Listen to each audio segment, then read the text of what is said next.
Europe 1. Il est 8h14. Votre invité, Sonia Mabrouk, ce matin, est un général en retraite. Bienvenue sur Europe 1 et bonjour, général Christophe Gomard. Bonjour. Vous avez été le patron du commandement des opérations spéciales. Vous avez connu, vécu les situations les plus critiques. Ce sont en tout 35 années de guerre de l'ombre, racontées dans un livre désormais en version poche, Soldats de l'ombre. Et vous êtes aussi, général Gomard, un homme de réflexion sur la géopolitique et notre place dans le monde. La crise des sous-marins a provoqué une rupture de confiance avec les États-Unis. Mais où faut-il, selon vous, aller chercher les causes profondes de cette rupture? Chez les Américains, général, ou bien certains disent autour de notre stratégie dans cette région cruciale de l'Indo-Pacifique? Alors chez les Américains d'une part, c'est certain, et pour nous également sans doute sur nos objectifs stratégiques. Chez les Américains, pourquoi? Je pense que les Américains sont nos meilleurs alliés sur le plan militaire, et j'ai eu l'occasion de m'en rendre compte par moi-même sur le terrain et en opération. Mais je pense que c'est nos principaux ennemis économiques, et on le voit bien à travers différents marchés que la France a perdus. Je pense en particulier en Suisse avec le F-35 versus le Rafale. On le voit ici avec les sous-marins australiens. Et en termes de stratégie, je pense que la France, effectivement, devrait raffirmer sans doute plus sa présence en Nouvelle-Calédonie ou à Tahiti, etc. Parce qu'on est très présent. Et mes homologues australiens ou néo-zélandais, lorsque j'étais en fonction, me disaient il faut que la France soit beaucoup plus présente. Et nous sommes présents, effectivement, dans cette partie du monde qui est sans doute le prochain lieu d'affrontement entre les États-Unis et puis la Chine. Mais il faut le réaffirmer, parce que c'est vrai, général Gomard, de temps en temps, on déploie une frégate en mer de Chine, mais comment expliquer que dans le même temps, nous avons tant de mal à affirmer que la Nouvelle-Calédonie, c'est la France? C'est vrai que c'est la France, en attendant le prochain référendum, qui j'espère sera positif et que la Nouvelle-Calédonie restera française. Quand on a, comme vous, général Gomard, servi la France et ses intérêts pendant plus de 35 ans, j'imagine qu'on ne se résigne pas à entendre ou à lire que la France est désormais une puissance moyenne qui n'a pas su défendre ses intérêts. Ça doit être salé pour nous tous, mais encore plus pour vous, insupportable. C'est vrai. Alors, il me revient à l'esprit un mot de Bertolt Brecht qui dit celui qui combat peut perdre et celui qui ne combat pas a déjà perdu. Donc je pense qu'effectivement la France doit réaffirmer en permanence sa présence dans ces terres lointaines qui sont très loin, mais dans lesquelles il y a toujours des Français et des gens fiers d'être Français. Et je pense qu'effectivement il est nécessaire pour la France d'être très présente dans cette partie du monde, d'autant qu'il y a des populations qui attendent beaucoup de la France et de la présence française. Et auprès de qui on doit réaffirmer tout cela, général Gomard? On entend de plus en plus de voix remettre en cause notre réintégration dans le commandement intégré de l'OTAN. Est-ce que vous comprenez ces interrogations aujourd'hui? Oui, elles sont logiques, comme au moment où en 66 le général de Gaulle fait sortir la France de cette alliance. Le président Sarkozy nous fait rentrer à nouveau dans cette alliance. Je pense qu'il est important pour la France d'avoir des alliés et d'être au sein de cette alliance. Maintenant, reste à savoir quels sont les objectifs de cette alliance. Et cette alliance, ça veut dire qu'on ne le sait pas vraiment, si vous le dites. On le sait parce que c'est-à-dire qu'on vient, et ce sont des pays qui s'entraident face à un ennemi commun. C'est vrai que l'OTAN a permis à la France de combattre le pacte de Varsovie qui a perdu à la fin de la guerre froide. Aujourd'hui, quel est l'ennemi de cette OTAN? Il m'est arrivé d'avoir dans une conférence avec un ancien général britannique, américain et allemand, nous étions 4. C'était assez intéressant de voir quelles étaient les perspectives pour ces 4 anciens généraux que nous étions, tous à la retraite, de nous poser la question, quel est l'avenir de l'OTAN?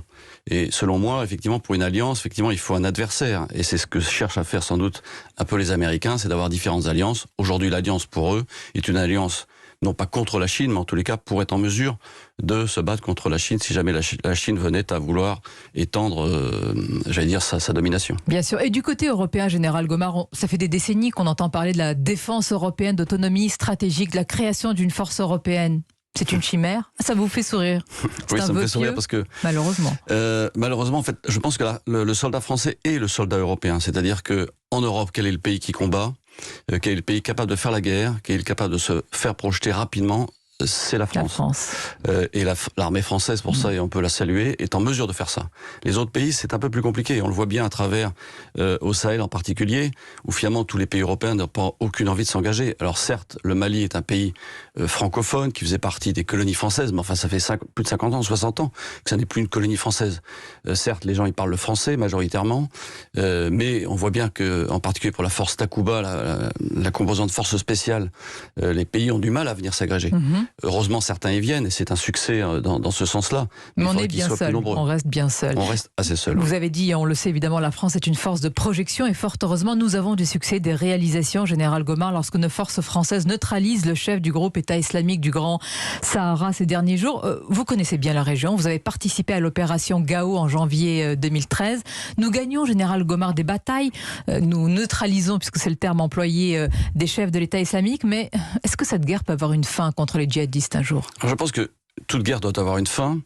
Je fais souvent la comparaison. Oui, sur le papier. Je fais souvent la comparaison avec la Seconde Guerre mondiale qui a duré 5 ans. Pour nos grands-parents et parents, ça a duré extrêmement longtemps. Enfin, ça semblait ne pas s'arrêter. Nous sommes au Sahel depuis 2013, comme vous le soulignez. Ça fait 9 ans, 8 ans, bientôt 9 ans. Oui, mais je pense que un succès n'est pas seulement militaire, un succès doit être également politique, il doit être également économique. Et c'est les 3 piliers qui font qu'on arrivera à avoir la paix au Sahel. Parce qu'on tue, on neutralise des individus, mais puisque vous faites la comparaison avec les guerres mondiales, on ne tue pas là une idéologie. Elle prospère. Exactement. Je pense que le développement économique est absolument nécessaire.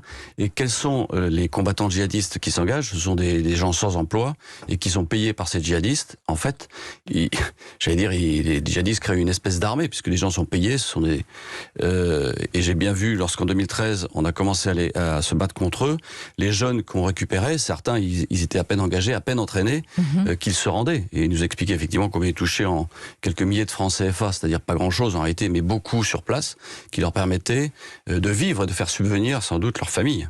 Est-ce qu'un militaire, Général Gomard, s'interroge sur la finalité des guerres qu'il mène sans pour autant, bien sûr, remettre en cause les ordres donnés? Mais est-ce qu'il s'interroge? Est-ce que ça vous est déjà arrivé? Et on va, dans quelques instants, égrener véritablement ces terrains où vous étiez, de vous interroger sur la légitimité de certaines guerres. Alors bien sûr qu'on s'interroge, et comme vous le soulignez, si on n'est pas d'accord, on se démet. Ou on se tait. Ou on se tait. Mais finalement, je pense que la France... La grandeur de la France, c'est celle-là. C'est bien de mener des guerres, justement, pour essayer, non pas d'imposer la démocratie, mais d'essayer d'apporter une certaine liberté et la paix dans les pays dans lesquels nous sommes intervenus. Mais est-ce que vous y croyez vraiment? Il y a quelques jours sur notre antenne, nous recevions le philosophe Bernard-Henri Lévy qui a dit « il y a des guerres justes ». Est-ce que vous pensez véritablement qu'il y a des guerres justes aujourd'hui et qu'on peut, non pas imposer, mais exporter la démocratie et nos valeurs? Ça me paraît compliqué parce que nous adressons à des gens qui n'ont pas forcément la même culture, la même base culturelle, et c'est parfois difficile d'expliquer ce que c'est que notre démocratie occidentale dans laquelle nous vivons bien, nous sommes bien, et nous avons la chance d'y vivre, et nous espérons enfin exporter ces démocraties occidentales extérieures, mais c'est parfois difficile. Ils n'ont pas la même vision ni le même prisme. C'est le cas en Afghanistan. Après des décennies de présence étrangère, notamment américaine. On se demande, Général Gomard, vraiment, on a envie d'entendre votre point de vue. Aujourd'hui, tout ça pour cela, avec des talibans encore plus puissants et plus forts. Alors, sur l'Afghanistan, ce qui est assez intéressant, c'est que lorsque j'y étais plusieurs fois, et je n'ai jamais vu aucune femme, en tous les cas dans les campagnes, même avec une burqa. C'est-à-dire que les femmes n'apparaissent pas. Et c'est ça qui me sidère le plus. C'est-à-dire qu'on avait beau être présent, donc des armées occidentales étaient présentes, les talibans avaient perdu à ce moment-là. C'est pas pour autant, j'allais dire, que la population était dans les rues et que les femmes se retiraient leur voile. Et à Kaboul, les femmes étaient voilées avec une burqa. Donc c'est bien la preuve qu'en fait c'est culturel. Vous êtes en train de nous dire qu'une partie des Afghans, parfois c'est un peu tabou de le dire, mais étaient d'accord pour l'application de la charia et pour cette vie et cette culture-là en réalité. Et qu'on ne pouvait pas la changer. Oui, parce que c'est une forme de vie, c'est une forme de justice. Et je pense qu'en Afghanistan, un des points clés est effectivement la justice, en particulier sur le plan, j'allais dire, territorial, car il n'y a pas de cadastre. Et donc il y a des conflits justement sur le terrain. Et il était préférable pour un Afghan d'aller voir un juge taliban plutôt que d'aller voir le propre juge, parce que le juge afghan, il fallait le payer assez cher avant même d'avoir accès au procès. Donc corruption en réalité. Alors que le juge taliban jugeait et ensuite l'affaire était réglée. Autre terrain que vous connaissez bien, Général Gomard, et vous l'évoquez dans votre livre « Soldats de l'ombre », c'est l'intervention française en Libye avec des forces spéciales sur place qui ont joué un rôle ô combien important dans la chute de Kadhafi. Vous vous interrogez, là encore, sur le résultat. Qu'avons-nous vraiment apporté ou changé sur place quand vous voyez aujourd'hui la Libye et ce qu'elle est devenue? Alors quand vous revenez à Bernard-Henri Lévy, dont vous parliez un instant sur les guerres justes, il me semblait qu'à ce moment-là, la guerre était juste. On avait un Kadhafi, effectivement, qui attaquait sa propre population. Oui. Et donc, la décision prise par le président Sarkozy avec son homologue britannique d'intervenir pour renverser Kadhafi. Mais est-ce qu'on avait mesuré pleinement les conséquences? C'est comme toujours, c'est-à-dire faire la guerre, gagner une guerre, c'est c'est pas quelque chose de simple, mais enfin ça se gagne. C'est faire la paix qui est compliqué, et faire la paix, c'est-à-dire faire en sorte que sur le plan économique il y ait un développement, et faire en sorte que sur le plan politique il y ait une certaine stabilité. Et on s'aperçoit qu'en fait, en repartant, mais à la demande des Libyens eux-mêmes, qui ne voulaient absolument pas que les armées occidentales soient présentes, la conséquence a été effectivement la guerre au Sahel, enfin j'allais dire la guerre au Mali directement, puisque ces djihadistes qui étaient en Libye sont passés au Mali et ensuite ont voulu aller jusqu'à Bamako. Et nous avons subi nous-mêmes finalement les conséquences de nos interventions. Général Gomard, vous continuez à servir la France, j'allais dire en transmettant, on l'entend ce matin, votre expérience et puis à travers ce livre à la génération montante, vous nous éclairez en particulier sur les forces spéciales qui sont formées de manière très différente d'une armée conventionnelle. Oui, d'abord elles sont spéciales, donc elles ont une formation spéciale, j'allais dire, donc très particulière. L'idée étant de sélectionner les meilleurs pour avoir une confiance totale dans ces hommes qui sont souvent loin de leur chef, avec une capacité d'autonomie assez importante. Et cette sélection est nécessaire justement pour établir ce lien de confiance entre les chefs et les gens qui sont sur le terrain et qui vont décider parfois seuls, sans contact avec leur hiérarchie, avec des décisions qui peuvent être parfois lourdes de conséquences. Dans le livre Soldats de l'ombre, écrit, je le précise, avec le journaliste Jean Guinel, toutes ces années de terrain, vous les racontez, les combats, mais évidemment, je suppose, Général Gomard, que vous tenez au secret les méthodes, les savoir-faire stratégiques dont la France a encore besoin. Vous êtes un général à la retraite, mais vous prenez jamais la retraite pour ces secrets-là. Absolument.